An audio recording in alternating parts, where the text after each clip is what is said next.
Welcome to the Sleeping Barber Podcast. Ready to unpack the world of packaging?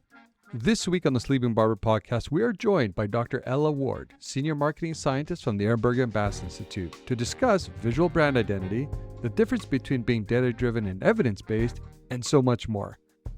Welcome to the Sleeping Barber Podcast, a place for business leaders to get the best and most credible information on marketing, strategy, and innovation. Your hosts, Marc Binkley and Vassilis share their experiences as they gather insights from the world's leading experts. Now, on with the show. Welcome to the show. Today we are so excited to have Ella Ward, Senior Marketing Scientist from the Ehrenberg-Bass Institute here today, who's an expert in visual brand identity, especially across the product portfolio, enhancing the visual brand identity, I should say. Ella, welcome to the show. Thank you. Thank you for having me. Yeah, Mark, you forgot to add footy there, buddy. Oh yeah, We just go and footy. and footy.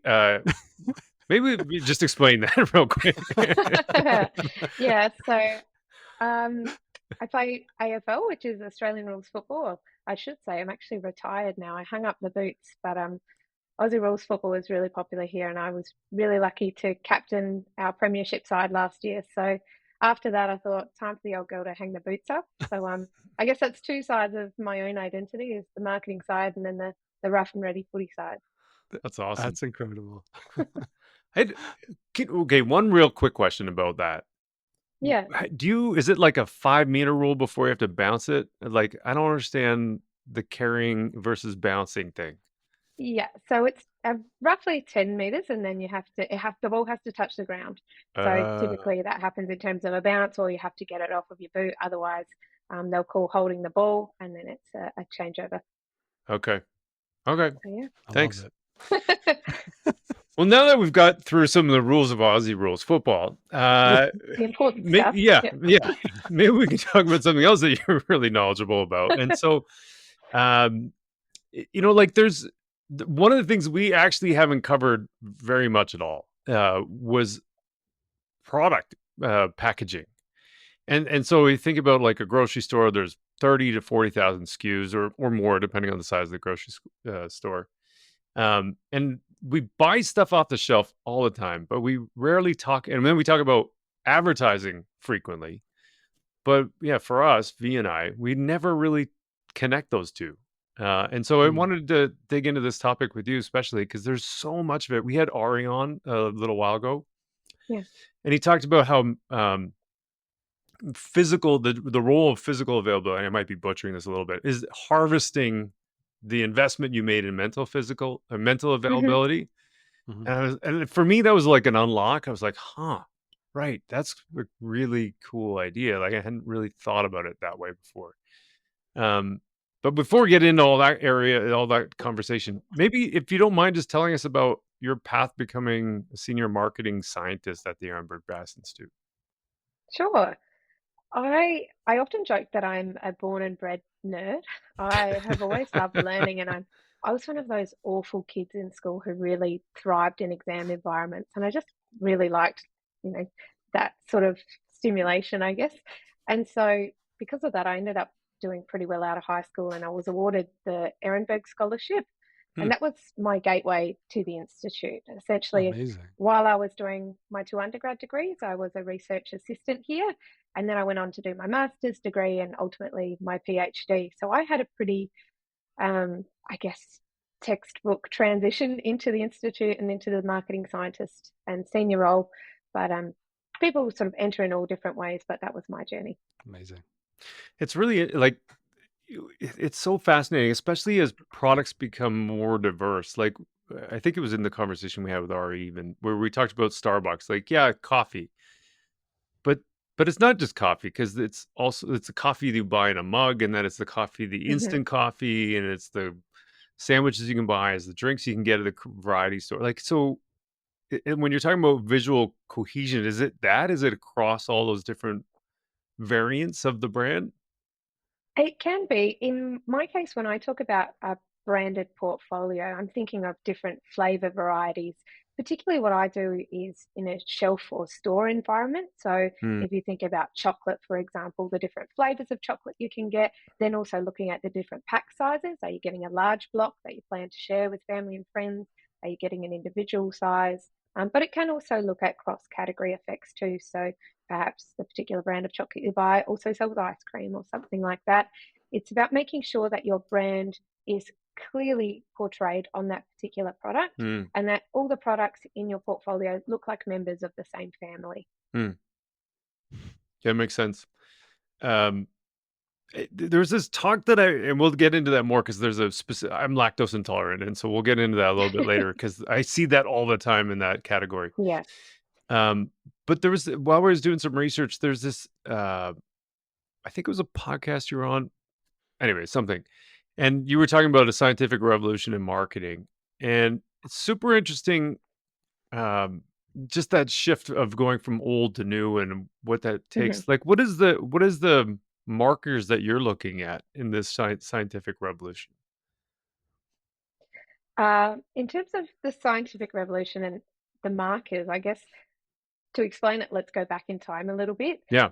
Prior to what we call the scientific revolution in marketing academics would essentially take theories of psychology, sociology, economics, and kind of Frankenstein them together to try and make sense of what was happening in a marketing scope. Mm-hmm. Um, but it was really a lot of armchair theorizing and not a lot of science. So I often I tell people to think about Mad Men if you've ever watched that show. It's just a bunch of guys sitting around in a smoking lounge deciding how things work rather than actually Mm, looking at how things work.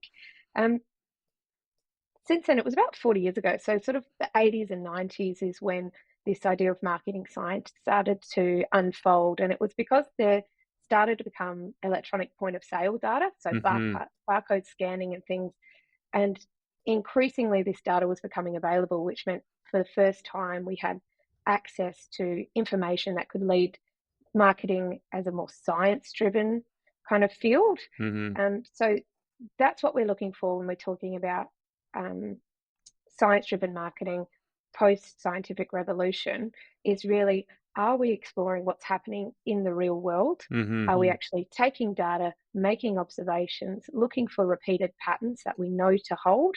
That's what marketing science is all about. What we want to throw out the window are all these old theories that really didn't have any scientific or empirical basis. Hmm. Like, not to name names, but is there any names? Like Maslow's To hierarchy of needs might be one of them in that category. to to phrase it politely, there were some marketing academics and theorists who are very well known for particular theories. So people like Phil Kotler, Dave Acker, they really um, led the way, particularly around things like differentiation, for Yeah, example. Um, yeah, so those are a few yeah. of the Jack marketing Trout, academics you Rosser may have heard of. Reeves, those kinds of things. Yeah, Rosser Reeves, really great ad exec who coined unique selling propositions. Again, pulling these ideas from economics that really didn't apply to marketing, but made a lot of logical sense. But when the data came to it, just didn't really hold up. Hmm. Yeah. Well, I think I know what the answer is going to be to this one, but because based on a lot of the great work the Ehrenberg-Bass Institute really does on the marketing science side of things, how has the institute itself been able to contribute to this revolution when we think about it? Um, at the Institute, we really pride ourselves on conducting research that's useful, which sounds very simple, but is really important, right? And Yeah. it has to be based in the real world. I think Yeah. something that our director Byron Sharp often says, which I really like, is the real world is a very weird place. Yeah. So sometimes the most That's fair. logical theories seem to make sense, but just don't. So we're old-fashioned scientists at heart, and really we're looking to use data and empirical research to find those repeating patterns that really Hmm. explain how people shop and buy, how people hold different memory structures for brands, how advertising works. And I think most importantly, we contribute to that revolution by disseminating our findings and actually sharing them not only with other academics, but also with industry. Mm-hmm. The academic part is something I want to just kind of pick on a little bit, if you don't mind. There's you've heard this, I'm sure, before. Like, and V and I've talked about this a ton. Oftentimes, the marketing department gets labeled as a coloring department. Bunch of kids out there not really knowing anything about business. Uh, and then when you talk about stuff like people often say, "Oh, it's data driven," and you're like, "Yeah, I'm data driven." But then you go, "Wow, what about evidence based?" And then everyone kind of looks blankly and go, "What do you mean evidence based? Isn't that just data driven?" And so there's a lot of the work that you guys do, I think, is the difference to me anyway. A lot of it is data driven versus evidence based. And so, but then you get into this category of, well, maybe it's just too academic. Like it's not real Mhm. for me. And, that's nice for them. And good that they can publish this stuff in a journal somewhere. But I live in the real world. You know what I mean? Like, Yeah, yeah. how do you I balance think that kind of thing? And I know you talk about it being useful. Like, and so and to me, it is. exactly. To me, the biggest difference between being data driven and being evidence based is that data driven is very much focused on a snapshot. So we are looking at the data as it is right now, whereas being evidence based is understanding those long term patterns that I talked about. It's not one particular data point or one particular study. It's about actually looking in the long term. What do these patterns mean and how do these theories apply? And you're right, we very much do get that idea of, particularly if we have agency come along when we're speaking to our sponsors, and you can sort of see the agency members from a mile away because they often have their hands crossed and they'll sort of Yeah. be sitting back like, this doesn't really apply to me. But it's important to remember the purpose of science is to build frameworks that make our lives easier, that make us perform our jobs more effectively. Architects have to apply the laws of physics. We've got doctors who have to abide by frameworks of medicine. It's just how the world works. I think people who stick their nose up at marketing science are, one, missing out, and two, probably working harder, not smarter. There's definitely room for science and creativity to go hand in hand. In fact, I think it's important that they do. We're not trying to totally control the creative process. What we're doing is providing boundaries for tinkering so you know what's going to be most effective. But the creative part, that's totally up to you. That's the fun part of marketing. We don't want to stifle that. Hmm. I I really love it. I'm feverishly taking notes here, so excuse me there, Ella. But what I loved about that is that clear distinction between data driven and evidence based, and the short term versus the long term. But I would also argue it's the repeatability. If we think about science when Yes. it's laying out laws and things to that effect, it's like if all things are equal, this will continue to happen the same way. And I think this is where these laws become really important. I love Mhm. just to double click on something that you said there, to the naysayers out there who either dismiss this as not really being evidence based or not rooted in the real world. How do you manage that dialogue when you are faced with that? Because I would argue it's because institutes like this exist, give us a different way of going back to our respective organizations and trying to, you know, not what's the right word here, but to sell these new ideas within that are rooted Mhm. in evidence. But how do you manage that when you're approached from that perspective? The data speaks for itself more often than not. And if we do find that we have a particular organization who their feet are a little bit more stuck in that mud, and it can be very confronting, especially when you present this information to a room of people who have been using outdated frameworks or using theories Right. that are still to this day taught in universities and very much a part of the Hmm. general marketing psyche, right? So when you stand in front of a room of people and sort of tell them, hey, what you've been doing isn't just wrong, but it could be actually doing more harm than good, it can be quite confronting. And people sometimes do sort of throw their arms up and say, well, no, we don't want to buy into this because it almost undoes the work that we've done. Yeah. Yeah. But if we do get in those situations, more often than not, to be honest, by the time we get through a seminar, people understand that, hey, it's not a personal attack. It's actually a lot of people aren't aware of this information. But for those who are a little bit stickier, we do see that data speaks louder than we can, and we apply the laws to their own data. So if they're able to provide us some of their own sales data, for example, we can apply it and show, hey, the double jeopardy law applies in your category, it applies to your brands, just like we've shown you with these examples. And it's pretty hard to argue with that. Hmm.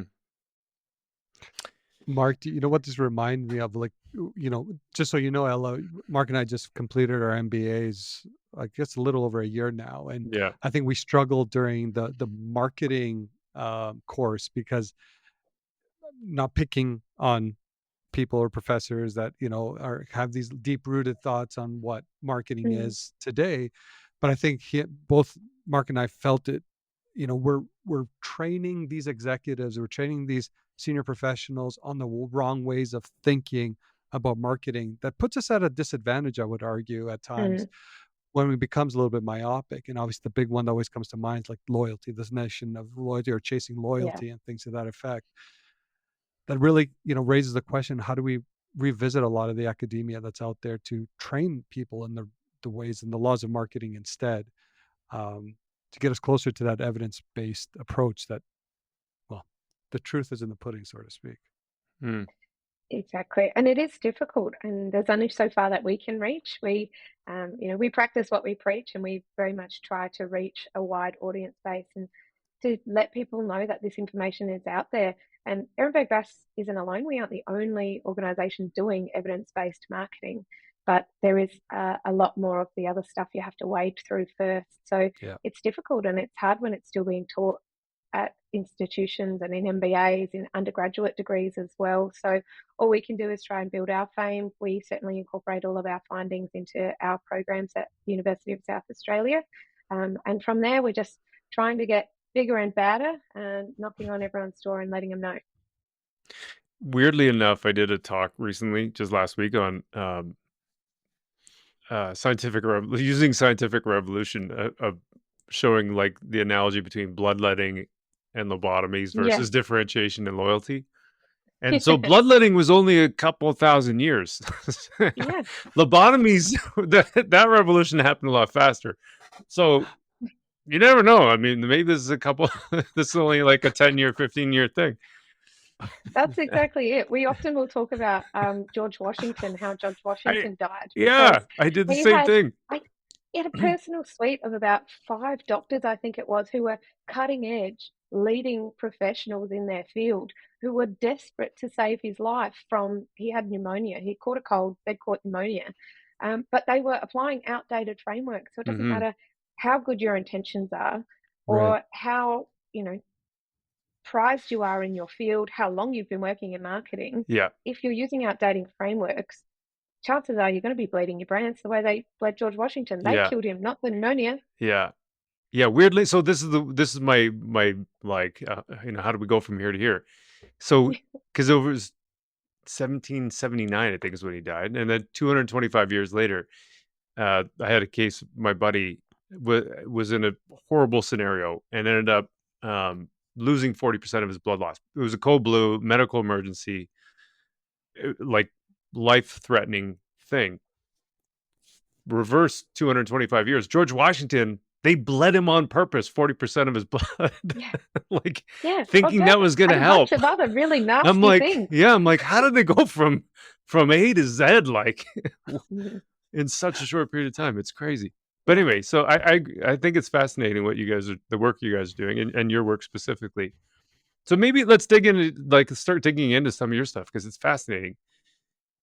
And maybe, like, I had a note here about starting with distinctive brand assets as a level set for most people. More people may be familiar with them as like a brand book, but I don't know if that's the right way to think about it. So maybe if you Mhm. can start there. Yeah, so distinctive assets are the design elements that trigger a brand name in the minds of consumers. So logos, characters, colors, slogans, those are all examples of distinctive asset types. To bring it to life, you can think of something like the McDonald's arches, the Nike swoosh, Tiffany blue, that sort of thing. So those are distinctive assets. Whereas to me, a brand book is more about an instruction manual for how to use your distinctive Mm, assets.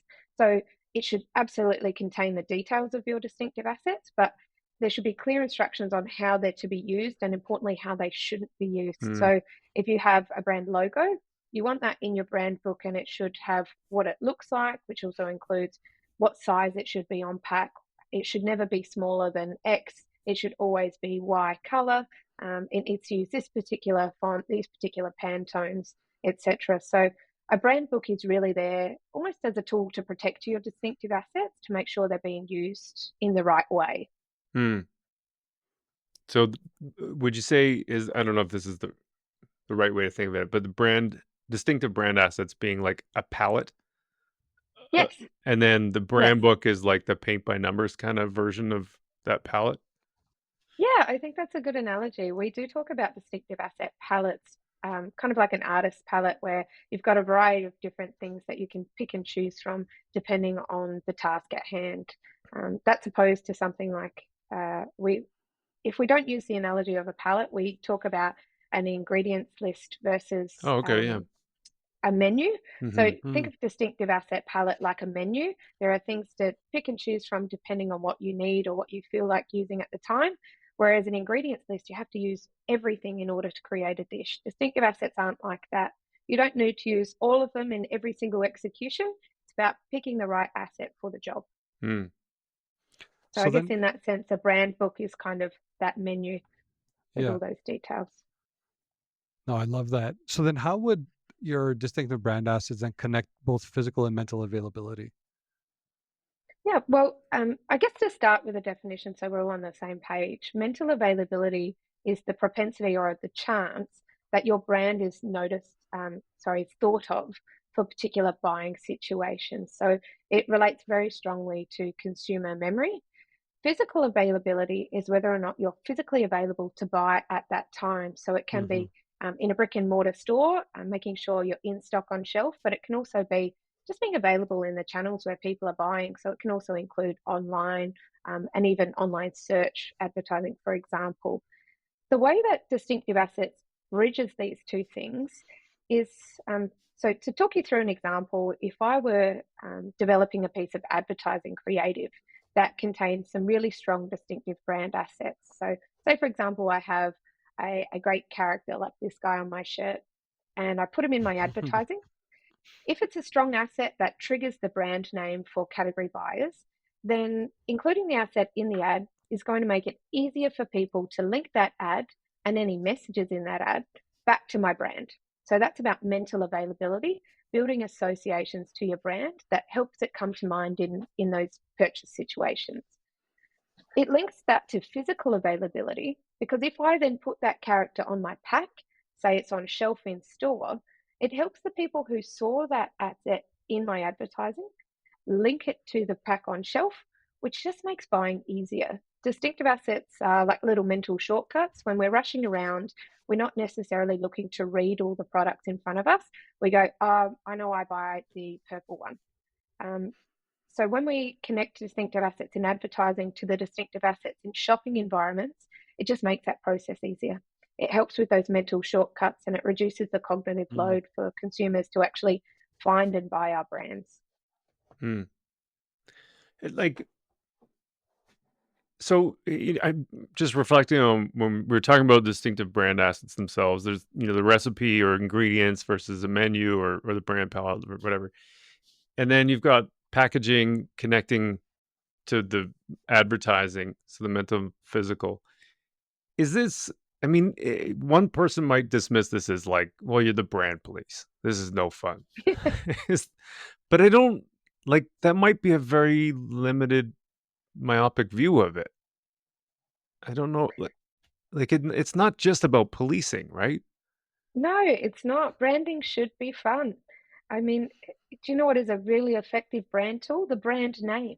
Just saying and using the brand name in advertising over and over again is known to be very effective, but it's not much fun. We should do that, but we should use that and coincide it with the fun stuff, which is using your colors, your aspects that make it more creative. So again, I had mentioned earlier, I talk about boundaries for tinkering. It's not about policing. It's not about these strict rules. It's just about this flexible framework that makes sure the advertising that we're producing is effective. At the end of the day, if you create a really moving piece of creative, it can make people laugh and cry. It can have a big cinematic reveal at the end and it can win awards. But if people aren't able to link that ad back to your brand, you've made a really amazing movie, but a really crappy ad. Mm, So I think it's a pessimistic view to call it policing when really we're just trying to help you make your job a little bit easier. yeah, I like what you said there. The boundaries of tinkering. Yeah. Like, Well, we want you to have fun with it, play yeah. around. Brands shouldn't all be the same. Creative aspect is a really, and I think to just say it's fun is probably diminishing it a bit. It's a really important part of branding and advertising too, is to have good quality creative. Hmm. So we certainly don't want to stifle that. Like McDonald's comes to mind when you were just describing that and the tinkering part. Like everybody knows the golden arches, and yet they still are like delivering amazing creative. It may be better now than they have, arguably better than they ever have Exactly. before. So, like Exactly. it's crazy to me. If you're working with a creative agency that has an issue with your brand book or has an issue with you saying you need to use these distinctive assets, I'd suggest you get another one, because a good creative agency will be able to work within those realms. It doesn't mean doing the same thing over and over again. It's about finding new creative ways to use those assets in a way that builds memorable advertising that also links back to your brand, because that's the number one role of advertising. It's really important. Hmm. Another example just came to mind, is Coca-Cola. If you think about, all the different ways that you've seen it bring to life. Sometimes it's through a partnership with the Marvel universe. Sometimes it's the lifestyle shot. Sometimes it's them pushing the boundaries of what's available on the AI front, or their Y3000 like soft drink that they put out earlier this year. Like I think about all that and having that flexibility, the tinkering, if you will, where you're kind of approaching spectrums, maybe, the Mhm. left to the right, but it's still all under this notion of Coca-Cola.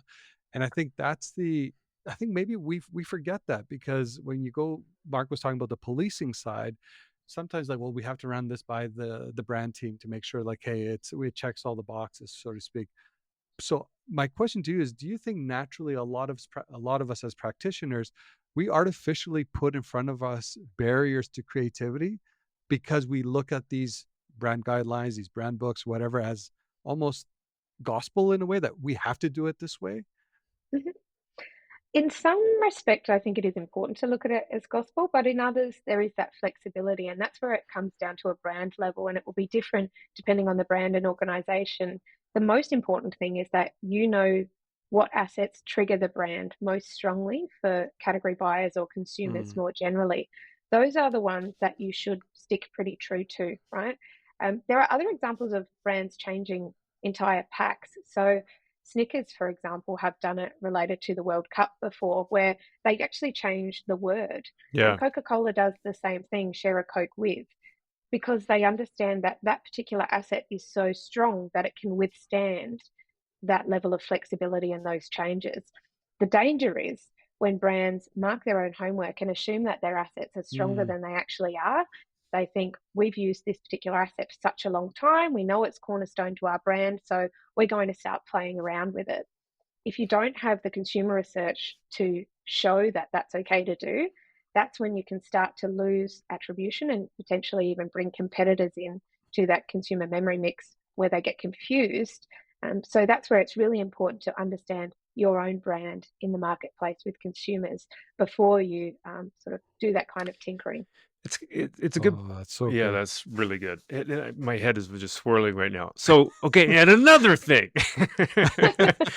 But so you've got the distinctive brand assets, you've got a brand book. To me, what the other thing just popped in my head was like, okay, so we're talking about market research. It's not often in my career, maybe it's just because the company I've been at, but it's not often that I see a measurement of the brand assets, the strength of the brand assets Mhm. in that Yep. brand book. So Mhm. it's almost like if you're saying you're trying to measure things that happen in the real world. And so you've got a brand book, but if you just leave it up to people to choose, then they're going to choose whatever they like. But there's not necessarily a concerted effort to enforce specific assets or reinforce specific assets more than others. And so I guess the question for you is, have you seen that? And are there assets that are just naturally stronger than others? Yeah, we definitely do see that. And we always recommend that whatever you're doing should be based in the numbers. It's not about how strong you think your distinctive assets are, it's about how effective they are at triggering the brand in consumer memory. And that Mm, involves going to consumers and actually researching it. And one rabbit hole that sometimes organizations go down is doing qualitative evaluation of distinctive assets, but it's not how distinctive assets are encountered in the real world. In the real world, it's about, when I see this asset, do I think of the brand? And that's how they should be measured. So we recommend any measurement that sort of prompts with the distinctive asset. It doesn't give a prompted brand list and allows people to just freely recall what brands they think of, because that will give you a really robust measure of how strong that asset actually is. And there's not really any room to hide behind it either. You can't really fudge those numbers. So definitely we recommend using those figures in your brand book. At the Institute, we talk about asset fame and uniqueness. How well known is that asset amongst category buyers? And what proportion of all brand mentions go to your brand? So those are the two that we use and we think are really important. I think I'm forgetting the back end of your question there. You were asking about distinctive asset just types. whether Is that there's right? I kind of know the answer, I think, but maybe I don't know the answer. But that there are some assets that are just naturally stronger than others. There are, and it's a two-sided answer in that the research that I've done shows that characters on average are more unique than other asset types, but there are a few reasons behind that. There are a few innate qualities about a character that makes them more unique. So we know that assets that have a face are processed more rapidly by the human brain. So a fun little exercise, I don't know if you've ever thought about, if you look at the grill of a car or a PowerPoint, how sometimes you can see faces in inanimate objects. Yeah. That's actually a fun little part of your brain that is very primitive, that's designed to recognize faces very quickly. And back in the day, it was to keep us safe. We had to understand if someone was friend or foe, if they posed any risk to us. So we can really quickly process faces. So that's one reason that characters tend to be a little more effective. They're also quite dynamic, and typically advertising is built around a character. They're an integral part of the creative story rather than just being a byline. But it's also because characters aren't as common. So commonality has a little bit to play in terms of uniqueness. Things that are more common by nature are a little bit less unique. So characters, yes, on average, they are more unique, but we did see assets of all types hitting a high uniqueness level. So you can't just pick a character and assume, cross your fingers, that it's going to do well for you. It's all about execution. So any asset can be really strong. You might have a slight head start with a character, but you still have to do a good job with your branding. V and I actually were talking about this the other day, but they brought Grimace back in Canada. I don't know if it's a thing there, but like we got I haven't seen him come back here. The purple milkshake is back in town. And there's a milkshake. Yeah. No, we don't have that, but I do know who Grimace is. So Yeah. It's a good example, and I think McDonald's actually is a perfect example. Another, to sort of sideline for a second, something that people often talk about with distinctive assets, particularly this qualitative research that people do, is wanting a distinctive asset that is really meaningful to the brand, that's, really says something about the brand's image. And we will say that the most important meaning of an asset is just the brand. It doesn't have to mean anything else other than that. It doesn't have to be progressive. It doesn't have to show strength or whatever, right? Whatever kind of meanings people try to ascribe to it. Grimace is a perfect example. He's a big, furry, purple, whatever he is. Yeah. Ronald McDonald is a Scottish clown. He doesn't have a whole lot to do with American hamburgers, but they're really good at what they do, and what they do is trigger the brand name. That's why they're so effective. It's, like Marc said, like my mind's just racing right now because I'm even thinking like the Hamburglar. Like Totally. now this is going back to being young and things to that effect. But like thinking of the Happy Meals and then like all the characters at the time. When you're young, you can resonate, but then as you grow out and then now it's your kids eating it, like it's that, I don't know if it's just the positive memories or the fact that you can still lean on something that's so old still being a distinctive asset and bringing it back to life and things. And that the Happy Meals are always the Happy Meals, and I think kids still today always look for that toy or whatever it is, and that's something that's been created and built over through the last, I don't know how many years, but probably before my time too. Exactly. Memories are really lingering, and that's why it's so important to have numbers around your distinctive assets, because too often we see brands throw the baby out with the bathwater. They'll do Yeah. a refresh or something and say, this distinctive asset, it's a little bit old, it's outdated, we want something new for our campaign. And they'll ditch it without realizing just how effective it still is. You don't need to reinvent the wheel. It's like we said, it's about thinking of fresh and creative new ways to use those distinctive assets rather than creating whole new ones. You're just creating a whole new task for yourself. Yeah. And probably like that's here and another thing. Here we go again. but like good thing to measure before you do any rebrand. Yeah. You'd be amazed at the number of brands that just don't. Yeah. Well, now to all the marketers that just think that going in and doing a rebrand is the right way of doing because you're the new person in town or new person in an organization, I feel like that's something that we unfortunately don't think too much of when we approach some of these, new organizations, things to that effect. But it's so fundamentally important because if it is a distinctive color, a distinctive asset, and I don't know how familiar you are with TELUS. It's a telco here in Canada, and it's the one things that we're constantly wrestling with here internally is just around the we use critters for a lot of our advertising, or do we need to lean on lifestyle instead? Now, obviously, the right answer is you can do both, depending on what it is that you're trying to do. But it's really interesting to see the evolution of what those strategies look like. But I think at the end of the day, if you've already invested enough money and work in creating these distinctive assets, how do you continue to amplify them versus trying to replace them, which will then help the longevity and building, that longevity of the brand and the mental availability instead.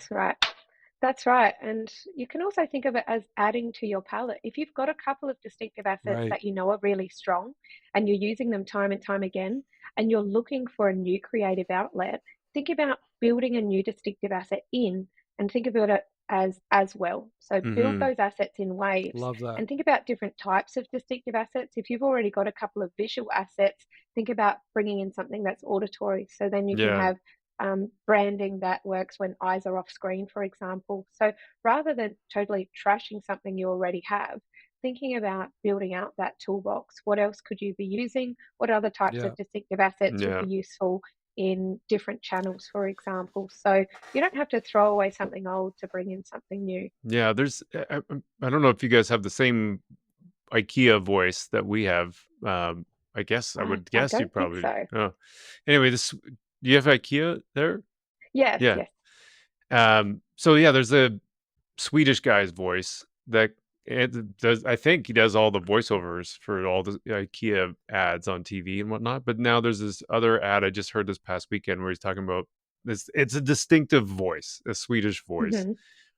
Anyway, he's the guy sitting down on whatever the name of the chair is. He's like, "Do you hear that? Listen to this one. You hear that? Can you tell the difference? It's the same sound." He's like, "Well, that one was $150 cheaper, and then it now on sale."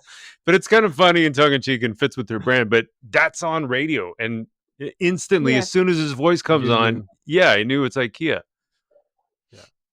Yeah, and it's a really great example. So audio assets like that are perfect. So you can cross campaign, make sure that your campaign is really cohesive in terms of across the channels and also across your different product offerings. So it's really important to have that diversity in your tool belt to make sure that you can have that integration across your channels and still look and sound just like you.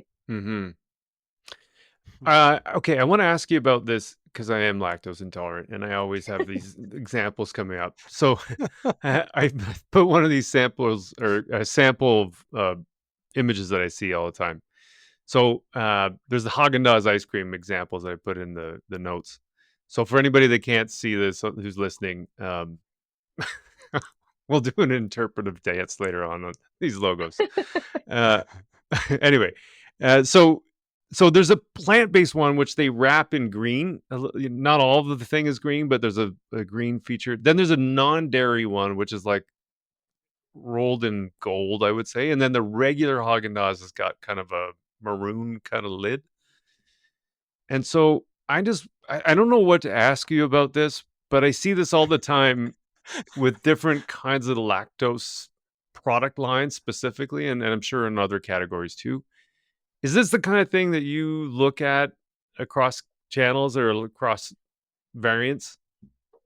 Yes, so this is very much in line with my area of research, and Whew, I'm with you. thank I God. love dairy, but dairy doesn't love me. So, um, so I call it prototypical color use.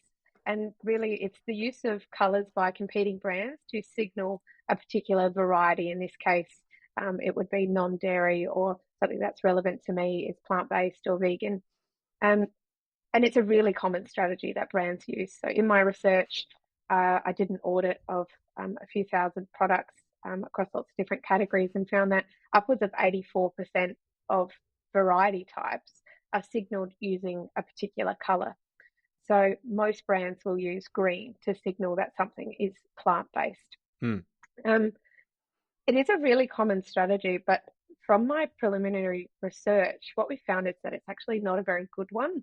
And what I mean by not very good is it's not a very effective way to signal product variety to consumers. The purpose of using those colors is really to signal to you and communicate what the particular flavor is or the particular variety. But actually, the colors used by brands and the colors that are expected by consumers align only about 16% of the time. So this is from a piece of research I did in the US that looked at chewing gum, fabric conditioner, and also toothpaste, just to audit and map out all of the different colors that brands are using to signal variety. So gum enamel toothpaste is actually signaled with purple very commonly across all the different brands in the market. And yeah, they just don't really line up when you ask consumers what color they expect particular varieties to be. Even when you look at it, you think, yes, green is plant-based, that makes sense, but it actually doesn't map out that way for the vast majority of products. So to give you an example, in the chewing gum category in the US, 80% of tropical flavored chewing gum uses the color yellow. Mm-hmm. But when you ask consumers what color they expect tropical gum to be, only 5% of them said yellow. So it's a bit Really? of a shoot and miss kind of strategy. It is effective in some regards when there is a clear link to, or we call it congruence to the ingredient. So strawberry and red works really well, mint and green works really well, lemon and yellow, because those are associations that are built outside of the marketing context. Mm-hmm. They're a little bit more effective, but more often than not, it needs to work with other elements on pack, like images. Images are a much more effective way of signaling product variety. Just using a color because your fellow competitors are, and you think, I have to make it this color because that's the category expectation, that's the category norm, is not necessarily very effective. Slightly better if you're a market leader and more people have those associations, but in general, color, whilst it's a very dominant strategy, it's not the most effective one. So if we were to play devil's advocate here and say, let's just pick on chewing gum and the yellow and whatnot. Mm. If all key competitors or, organizations that operate in that space use yellow as like their tropical flavor, will that not go a long way in building that consistency that maybe a consumer, even in the onset, may not be the right association? Mhm. Or is there something to be said by sheer volume that at some point the consumer's mind naturally tips? There's a tipping point that's like, okay, now I'm associating yellow with tropical. Mhm. It's a good way of thinking about it, because when we talk about association, we're really referring to associative learning, which falls on the associative network theories of memory. To give you a very short lesson, the way that we learn things is we encounter information and we store it as a node in our memory, like a little nugget. And when we encounter other related information, the two become connected together by an associative link. Mm-hmm. So in that sense, we would learn to associate the color yellow with tropical gum every time we purchased tropical gum, or every time we saw that yellow tropical gum, or we encountered it, our friend gave us a piece, we saw a piece of advertising, and that would build Right. the association between yellow and tropical. So that absolutely does happen, and that's the reason why it's a bit more effective for market leaders, because they have wider Right. reach. More people are buying those products, so more people do hold that association. But it's a slower strategy. So I think Sure. assuming that people hold that association is where that danger point lies. I'm not saying that brands shouldn't use color as a strategy. Absolutely, color is really important visual aid to help people in shopping environments. My caution is don't let the variant colouring overwhelm your branding on pack, because what Right. we see Okay. more often than not is people prioritise yellow ahead of whatever brand colour they might have. And then Mm. you'll see an instance where all of the tropical gums look the same, Mm-hmm. but your product looks more like competing brand tropical gum than it does the other flavors within your portfolio. You end up with a Yeah. portfolio of products that each prioritize the flavor and therefore look quite different to one another, hmm but you're missing out on the benefit of having a cohesive portfolio where there's something on a branding level that links them all visually as well. So It's it's a nice balancing point that you have to get the it's right a mix. slippery slope too. I can see like Mm, I see where you're going too, V, with that comment. Because yeah, if it's a benchmark and a best practice to use whatever yellow for plant-based or yellow for a mango flavor, mhm, cool. But then you're also putting yourself in this position where you could just be commoditizing your product, exactly. and then people see it as replaceable with any other thing that's colored yellow. Mhm.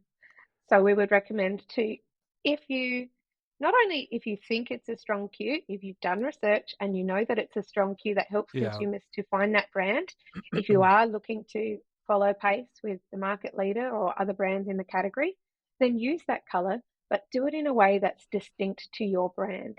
Keep it to under, 50 to 25% of the pack face so it can facilitate navigation, can help people to find that particular variant, but it doesn't overwhelm your branding. We need that visual saliency that helps Right. people navigate to your brand first and then to the variant within your portfolio. Don't let it overwhelm your branding. Otherwise, you get in a really sticky situation where the more products that you release, the more different your product portfolio becomes, and you end up with a That's dog's right. breakfast that Hmm. doesn't build any kind of meaningful brand identity. You know what, man? I have these like I want ice cream now because I Yeah. keep looking at the 3 ice creams here on my screen that we have as notes. But even doing like the thumb test, when I look at the plant-based one from Hagen-Dazs, if you hide the logo, it's hard for you to tell that that's actually a Hagen-Dazs product.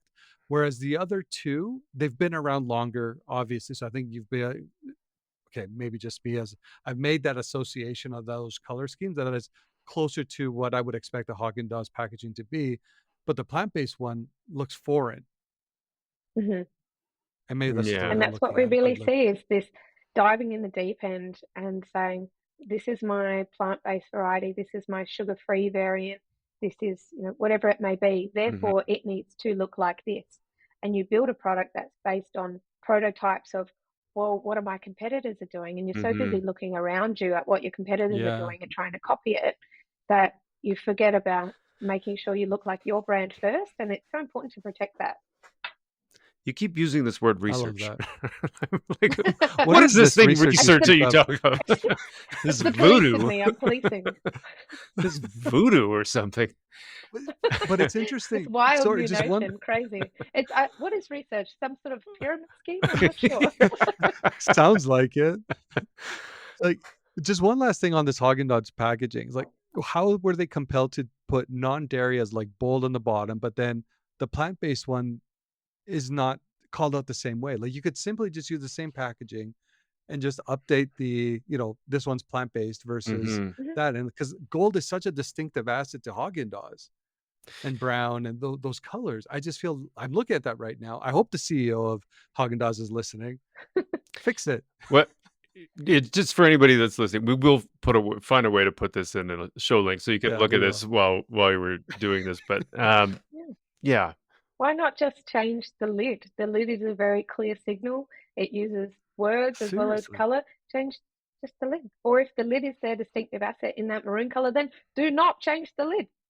You need Yeah. to use measurements so we can understand which aspects of that pack are most important for triggering the brand and helping consumers to navigate. Once you know that, bada bing, there's your boundaries for tinkering. Don't change those things, change the other Bada stuff. boom, bada bing. I love that. I love And here comes the we're interpretive dance, we promise. we're gonna. I feel like the Oompa Loompa from the latest yeah, thing, whatever however he does that move. So okay, I have so many questions. I know. So how do you connect? Oh my god, my brain is short circuiting. We have 3 different variants just on this ice cream we're talking about. How do we connect those appropriately now to media and ad placements? Like, you're almost running 3 different brands. hmm And that's part of the problem, is it really removes any kind of efficiencies that you might have if you're using an umbrella branding strategy, or sort of any kind of consistency across pack types means that advertising you're building for the master brand will also sort of trickle down to the products that are cohesive. So products that look visually similar will all benefit from that advertising. Whereas something like this, you're almost requiring separate strategies, or you're hoping that the halo effect of your master brand is strong enough that it carries over. When we've got some recent research from Kathy Nguyen and Jenny Romanek, who looked at co-branding and said it's often not the case. So if you have packaging that looks vastly different, you're going to need to support it somehow, and we remove those efficiencies. And unfortunately, none of us have a bottomless pit of advertising money. We have to Yeah. pick and choose, and Mhm. picking and choosing becomes a lot more difficult when you don't have visual cohesion between your products. So going back to this brand police thing, it's not just about brand police, it's also about being both effective and efficient by That's right. I'm all kinds managing. of police. Yeah, totally. Yeah, it is.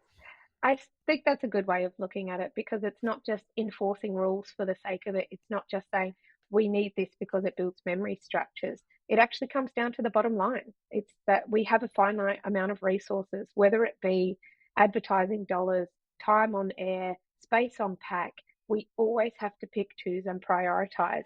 If we can build cohesive brands, it makes that process a whole lot more efficient. Right. So if that's a way that you can sell brand cohesion to the sales department, to your marketing team, whoever it is that you need to get these points across, if you have to use bottom dollar, then do it, because cohesive branding also helps there. We're less creative that we need to develop.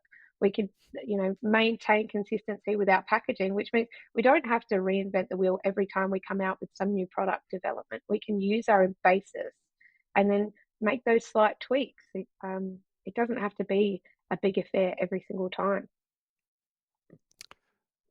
Man, like my mind is racing, I swear. Like, so how many times you do see that a new product launches and then organizations just try to approach it as something completely different hmm out of something that they haven't done before, when you have so much already, I don't want to call it intellectual property, but like hmm these assets that have worked so hard for you over, years, that can hmm actually, you could put it to work again to launch a new product. Instead, we want to divert. Okay, so Yeah. quickly within, Oh, V, you right? just hit another one for me. Okay. Well, Well, Ella, I you was did, gonna. but then V made me think of a different way now. Well, I wanted to kind of get down to this notion, and I know it's kind of going down, marketing folklore, where this obsession between differentiation and uniqueness as a requirement for growth. And I think this is actually a great segue into this. But just quickly off the bat, like, what is your take on it? Is it actually possible to create total uniqueness in a product potentially? We sort of touched on this before, and I think this is a really good example of one of those armchair theories that I mentioned. We spoke about, Phil Kotler and David Acker, who really brought these theories, or the theory of differentiation, to the forefront of marketers' minds. Um, Even though it was kind of pinched from economics, the basis of it is that without some kind of meaningful differentiation, people will have no basis on which to choose brands or build preference. And therefore, there's no way for brands to win unless we can build some sort of meaningful difference that convinces people to purchase our brands and not another brand. Mm-hmm. But it just doesn't stack up in terms of the data. So the proportion of buyers who actually claim that their brand is different, unique, special is exceptionally low. The vast majority of people see brands within a category as substitutable, and that's okay. Mm-hmm. We really Mm-hmm. see brands as fulfilling some sort of need, performing some sort of function. So, and of course, we have preferences, right? The brands that I buy will be different to the brands that you buy. I have ones that I prefer, but we'll switch around within this repertoire. we sort of have a short list of brands that we'll typically shuffle between. And the reality is that if I am having a dinner party and I realize at the last minute I forgot to buy champagne or something, I'll race to the shop and I'll look for my preferred brand. I'll probably use some of those distinctive assets to help me find it. If it's not there and I need champagne for my dinner party, I'm just going to grab something else. Mm-hmm. I don't purchase that particular brand because it has 10% more bubbles than another brand. I purchase champagne because I think it's a good product to celebrate with, to share with friends. Mm-hmm. It's more about the category rather than the brand. So this idea around meaningful differentiation just doesn't hold up. Any kind of meaningful differentiation that you can build for your brand is likely going to be short-lived. If you manage to develop something that is actually totally unique and meaningful to consumers, then you can bet your bottom dollar as soon as your patent runs out on that particular product, all of your competitors are going to be racing to do the same thing. We saw it with pod coffee, for example. So capsule coffee. There was a period of time where Nespresso was the only brand who was able to make it. As soon as they couldn't, it's done. So chasing meaningful differentiation is misguided because, sure, maybe you'll be able to get some leader effects, I suppose, but people will run to catch up, and it's not the way that people see brands or purchase brands. So your time and energy is better spent elsewhere. Tesla could be a good example. They were the first on the electric car, but then soon the entire industry caught up. And what have we seen since? Obviously, Tesla's struggling a lot more than they were on the onset. Exactly. So you might get that first mover advantage, which, don't get me wrong, can be really beneficial. But if you're leveraging your entire marketing strategy around differentiation, it's going to end in heartache. And often we'll think about these really big brands like Tesla, like Apple, who are exceptions to that rule. I mean, think about the brand of fridge that you have, the cars on your the tires on your car. These are the everyday brands that we use. Baked beans that are in your cupboard that have fallen at the wayside, Those kind of brands. How different can they be? How different can they be? We'll have preference. I prefer the taste of one brand over another, but I don't think that this brand of detergent washes my clothes in a totally different way than this other brand. Yeah, that's a good point. They look a bit different. They smell a bit different. I prefer this one. This one's available at my local shop. Therefore, I buy it a bit more often than I do other brands. Yeah. Ella, I don't know how much time we can plan for. About this amount of time. Have you got a couple more minutes, or? I've got a couple more minutes if you're happy for me to stick around. Oh, yeah. Well, I mean, yeah. Okay, so let's say another 5-ish plus minutes. Okay.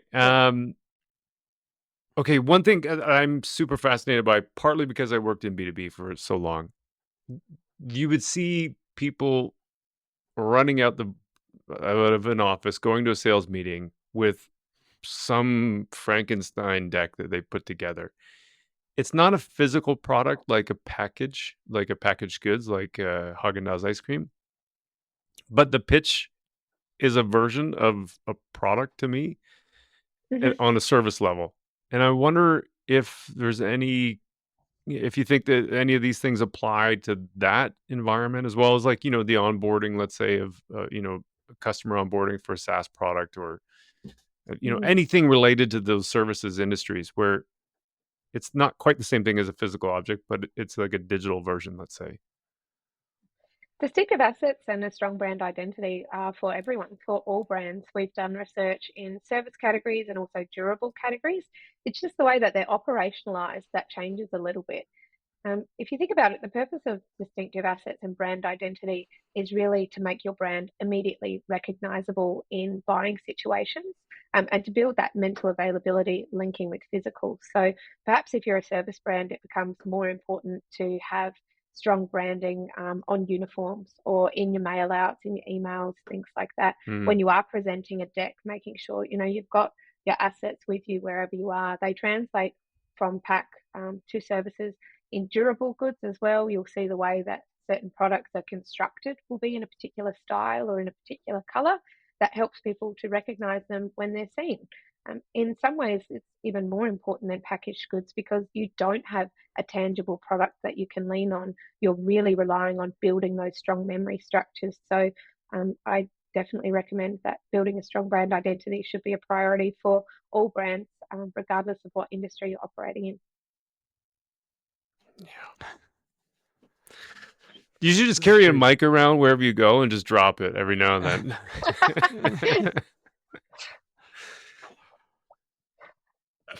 All right, V.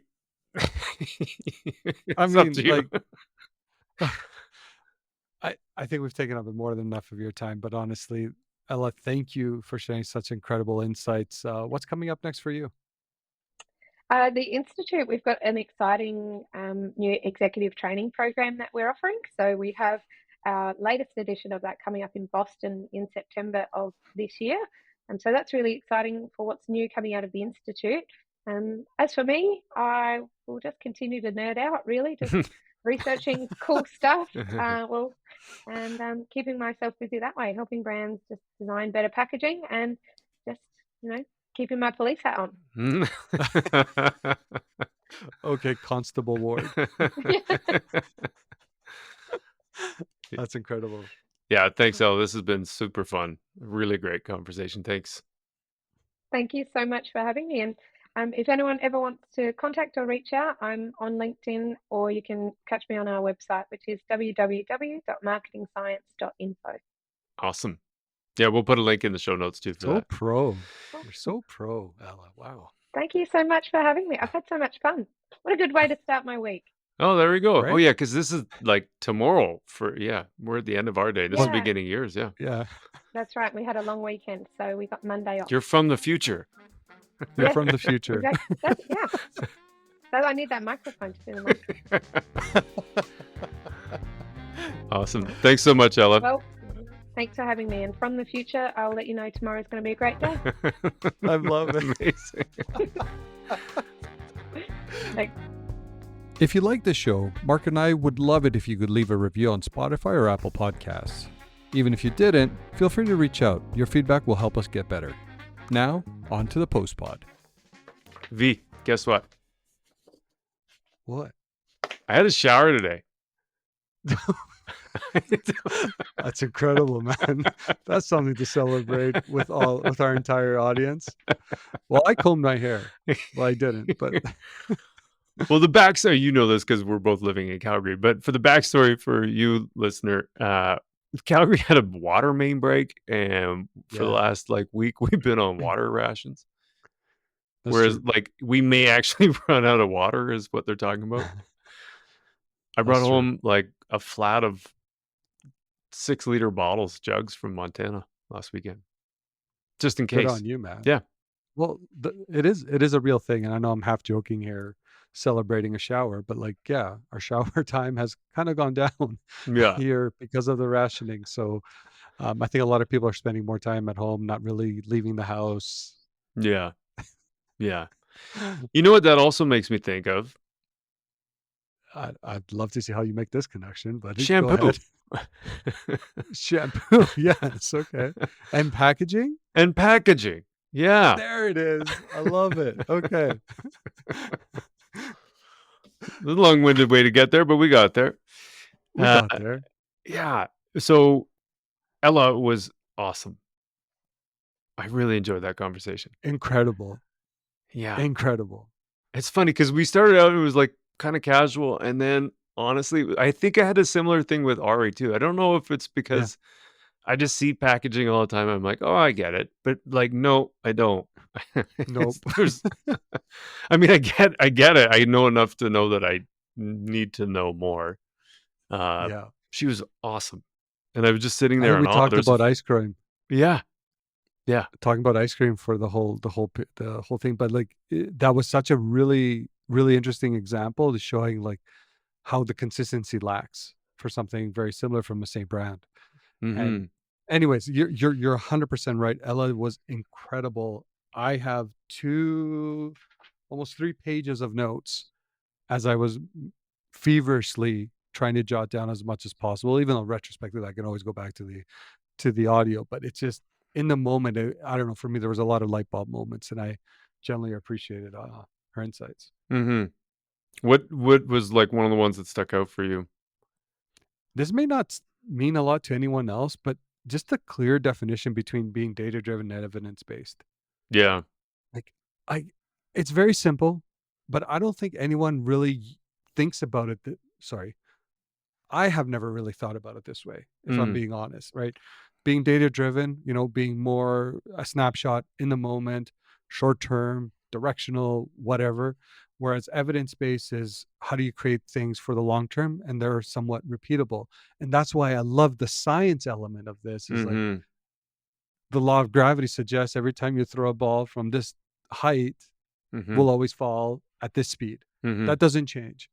So what kind of science can we apply as well to our methodologies? And I feel like that's where being more evidence-based can help us do that. So I really love the delineation or the two descriptors there to kind of think about them differently, because I'm going to bet you most marketers out there use data-driven as evidence-based, and that's not the case. Yeah, I agree. I agree with that for sure. I think that's I thought that her description of data versus evidence was great too. Like I also took a note about that one. Yeah, I think I mentioned this in the thing about blood pressure. Like having a high blood pressure reading is data. What I get prescribed by my physician is evidence. Yeah, because of the product that has has been indicated based on studies in this kind of population that shows that without a doubt it doesn't do harm and it does benefit for this kind of person. That to me is like such a great defining thing between those two. And I also agree with you. Like I really do think a lot of people, well, everybody says data driven, you have to be data driven, which is evidence based. Which, yeah, they're different. Yeah. Like if you're talking about making long-term decisions, I'd rather be evidence-based on those rather than data that may or may not be right. And, it gives you an answer for right now, but maybe not right forever. Like yeah. I don't know, man. Like I said, maybe everyone else listening has been, oh no, that's just, yeah, obviously. But for me, it wasn't obvious. Because I don't think I ever thought about them that way. And it's maybe because of the nature of my personal role, where I've always been closer to data sets that are kind of show, again, I always knew it wasn't a long-term way to look at these data sets. It's always like in the moment. But when I think of the way stakeholders interact with me, it's always a snapshot right now, directionally, and things to that effect. So you've said this a few times in the last couple episodes about your reformed performance, Marc. I am a reformed performer. What's going on with you? I hardly knew you anymore, man. I think it just comes down to less and less trust in a lot of the algorithms and what they're doing for us, and the over correction on the personalization projects and things like trying to get to that one-to-one communication. I think that for me, I had an aha moment, I want to say almost 5 years ago, like, wait a second, this can't be the path, because we're really reducing our ability to target large audiences, right? We only have what we have. And I think you've heard me use the analogy of an apple tree, right? Like when I think of an apple tree, it produces so many apples, the apples will fall down on the ground.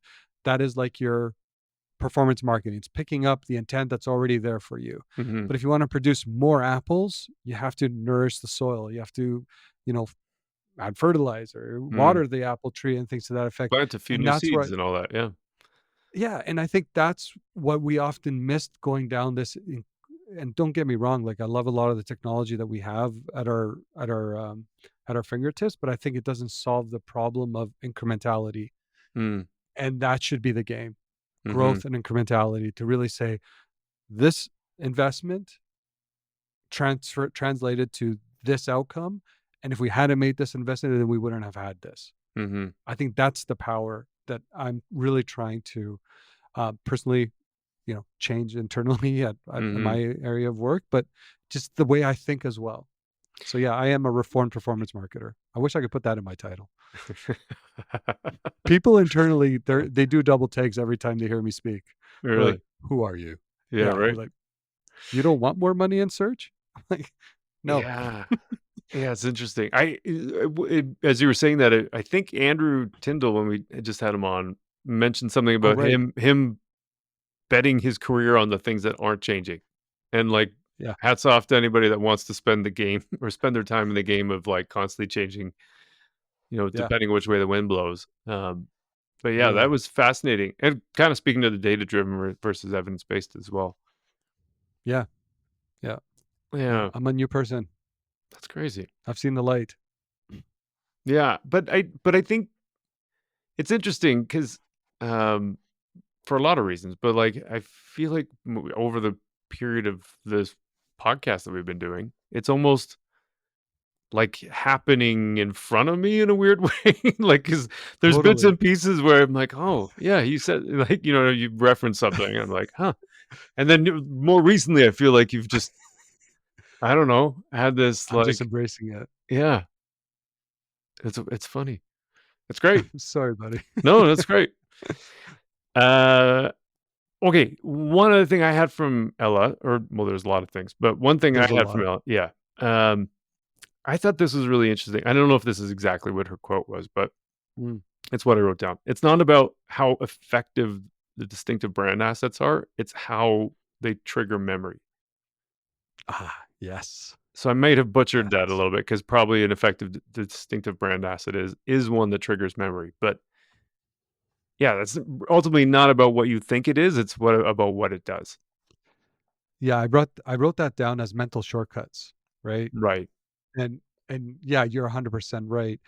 And I think that's again where it's like, and I think she talked about this, and I may get this wrong as well, but you know, the connection between mental and physical availability actually becomes the packaging, Mm-hmm. right? Which helps again with those memories, if you will, but it's also using them in the context of, what did she call them? Boundaries of tinkering, I think it was. Oh yeah, yeah. Right, and I just see those things, like, really playing together, at the end of the day, because like, as you tinker with those boundaries, that's where you start really creating some of those memorable connections, Mm-hmm. um, but again, it could be rooted really into the packaging. I know we went down a rabbit hole. We probably spent way more time than we should have talking about colors, talking about the ice cream, but I don't know, man, like, for me, it was a huge, again, revelation, call it, light bulb moment. Like, Mm-hmm. I've never thought about packaging having that significant of an impact Me neither. in the way we think about them, I mean, the like, way we think about our brand. yeah, I know you and I have had conversations about like things that have blown up, like Tropicana, as an example. Yes. Um, and that's an obvious one where you go, okay, well, like that's a big deal. They changed the packaging, sales tanked. But yeah, as we were prepping for this one, I literally went to, because it's getting hot outside now. I literally went to the grocery store, and then I was looking for lactose free stuff, and then I happened to notice that Yeah. there's like 3 different colors. I'm like, huh, I gotta Yeah. ask Ella about this, because this is the weird, like, I think this is what she does, and it, like, I saw a whole new world opening up in front of me. I'm like, weird. I didn't ever noticed all these ones and all these ones, and like, Right? like pie crust made of lard instead of like vegetable, and all that kind of stuff. Daya cheese or not real cheese on pizza. Yeah. And there's all Yeah. kinds of packaging variants that when you look at it, you're like, yeah, that doesn't look the same. It's not the same brand. Yeah, and I think the Hagen-Dazs example, like, you had the plant-free, the 3 examples was plant-free, dairy-free, and then just the normal, and when you looked at the dairy-free packaging and the, um, forgive me, the normal Yeah. one, you can see consistency. You could say, that's Häagen-Dazs, and I think I in the episode, I kinda used, like, the thumb example, like, if I were to hide the Yeah. logo, does it still, Yeah. right? But then you look at the Plant-based plant-based one. one, you hide the logo, that could be, like, freaking Activia, or Yeah. could be anything, Yeah. really, and it really loses out in that sense of, again, the consistency that you've seen in other products. So, like, why that departure? And I know she talked about green has primarily been used to showcase something that is plant-based. But then Sure. we used the example with gum, and she mentioned the color Yellow, I think. yellow Yeah. for tropical, but it's like it's not usually what people associate with tropical. So Yeah. why yellow? Yeah. So then for me again, it's like why? Well, I guess I could see why green for plant, but for plant-based, but I don't know. It Yeah. just maybe it's a head scratcher. Yeah. But yeah, and then and that was the other one too. When you're talking about all the brands well, let's just say you're a brand manager for Hagen-Dazs. The three Mm. brands mean three different products and three different ways to support them because they're each totally different. And so now you've got to think about, rather than having one campaign for all Yeah. as an efficient campaign, you've got now three different things that you have to promote separately because they're they look different. Yeah. And she brought up the example is if maybe your lid becomes a differentiator, but everything else is consistent. So maybe it's a green lid, Mm-hmm. but everything else is still consistent, right? So then you Mm-hmm. can still maintain some of that consistency across every product that you have. But we also know like these large organizations, they usually what happens is you have a different team that's working on the plant-based stuff, a different team that's working on the non-dairy, and a different team that's working on, say, Mm-hmm. the normal project. They're rarely all they're all the Yeah. same team, especially at the global level. So then that's where you can start seeing some of some of the siloness of some organizations Yeah. that creeps through and say, no, this is what matters. But I did want to quickly add to that. And I think this was a really, really interesting point where research becomes, I've never heard of research before. Have you heard of research? I know Ella brought it up a lot on the Yeah. She kept podcast. talking about this thing. I'm like, Research? What is this what is research? this stuff? But she said, understanding what assets trigger category buyers Right. or in category triggers, if you will. And I think category entry points, all that, I see that as kind of the same thing. And it's stop making your own, what does she say? Stop making your own. I can't make out my own writing. That's embarrassing. I think what it was just like, don't stand in your own way, essentially, where you want to make sure if you have research to back up, what assets actually trigger specific behaviors, make Yeah. sure you're leaning into that. And how does that permutate things like the packaging? Yeah. Anyways. Yeah. On a related note, I had one on my sheet about investing in new packaging or a new asset. So, Mm, we're talking tons mm, about ice cream right now, but it's an I know. interesting, it's an interesting one because it's like, that's just such a specific example. So yes, you can have the green lid on the Haagen-Dazs plant-based one. And color that doesn't look like Haagen-Dazs. You can Yeah. have I think it was a gold lid for lactose free and then the maroon lid for the regular one. So you Yeah. can do that, or you could have a character or something along those lines that makes it unique. And so you're investing in that asset that then can live across different platforms instead of it being the packaging itself that has to be totally different. Yeah. Yeah. And it ties perfectly into another thing that she said was just to make sure you're consistently adding to the palette versus always looking to refresh. Mhm. Right. And I think we were talking about how marketers sometimes will come in, they'll do brand refreshes, logo Mhm. refreshes, let's point the brand in a different direction. It's less about that. It's more about, well, what can you add to your brand Sure. palette instead? Okay, here's another thing. Here we go. Because you can do that, but then you also would wanna have more collaboration between the product packaging team and the marketing team. Because Mm, the marketing team could come up with all kinds of stuff because we have sort of infinite amount of inventory. Um, but if it doesn't fit on the package, then that might provide your constraint in which you have to, like, yeah, work in that side of that box because it's the stuff that's on the package that needs to be in the ad. totally. Totally. Yeah. See all the See, light bulb moments, I man? know. Like we're just talking about packaging. I know. Yeah, it was great. Man. The one thing I want to end on is, and I think I got this quote correct because I think I did. Anyways, your strategy can't be based on differentiation. Your competitors will catch up. I love that line. Mm-hmm. Yeah, that was a good one too. And I think you brought up the Tesla one as an example. Yeah. Yeah. Yeah, it's a great example. I mean, look where they're at today. Every brand. I mean, At some I think point- they're still the market leader and all that kind of stuff in North America, not globally. China's got No. BYD. I don't know how you pronounce that, but that's the largest EV manufacturer in the world. But a lot of other brands are catching up, and Tesla's not doing any favors to themselves with the Cybertruck and things like that. So, yeah, cool company. They do lots of cool stuff. No one's taken away from them, but for every brand that's succeeded as the first mover, there's tons that have been just copycats.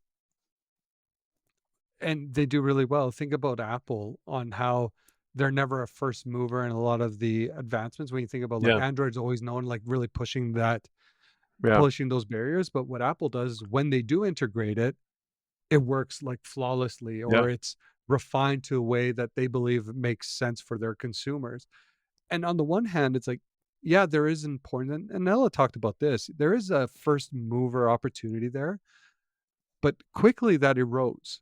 And that's why it can't just be that your only thing that you're really like hanging your entire strategy on, because your runway runs out a lot quicker than you think, especially when competitors either think it's a great idea or they're just matching you. There's a guy from Calgary that started Groupon, and I ended up going to a talk not so long ago with him.